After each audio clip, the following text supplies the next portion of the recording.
కృష్ణా బోర్డుకు ప్రాజెక్టులు అప్పగించలే, మా గత ప్రభుత్వం వల్లే తీరని అన్యాయం, కృష్ణా జలాల్లో 68% వాటా దక్కాలి, ఏపీకి నీటి తరలింపు ఒప్పందం ప్రగతి భవన్ లో జరిగిందా లేదా? మంత్రి ఉత్తమ్ కుమార్ రెడ్డి.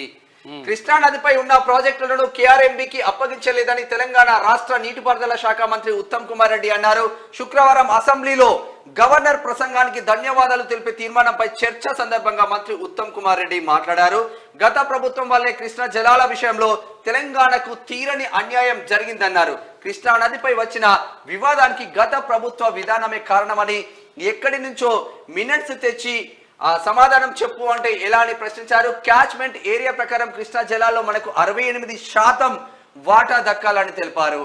కేసీఆర్ హయాంలో తెలంగాణకు కృష్ణా నదిలో అన్యాయం జరిగిందని, వాటా వదులుకున్నది బీఆర్ఎస్ అని పేర్కొన్నారు. ఏపీకి తరలిపోతున్న నీటి ఒప్పందం ప్రగతి భవన్ లో జరిగిందా లేదంటే నగరి దగ్గర రోజా ఇంట్లో చేపల పులుసు దగ్గర జరిగిందా? ఇది చర్చ.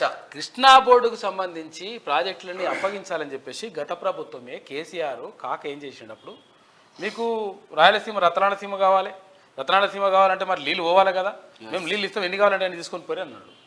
తర్వాత మన వాటా ఎంత రావాలంటే తెలంగాణ వాటా 551 టీఎంసీలు రావాలి, అసలు రావాల్సిన వాటా.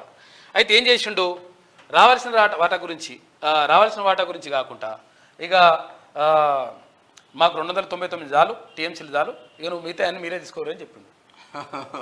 ఎవరన్నా ఇప్పుడు మనకు వచ్చేది 551 అయితే 651 కావాలంటారు, లేకపోతే 1000 టీఎంసీలు కావాలని చెప్పేసి కొట్లాడతారు.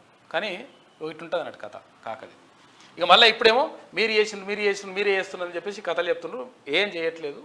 ఇది కథ, అసలు కథ ఇది.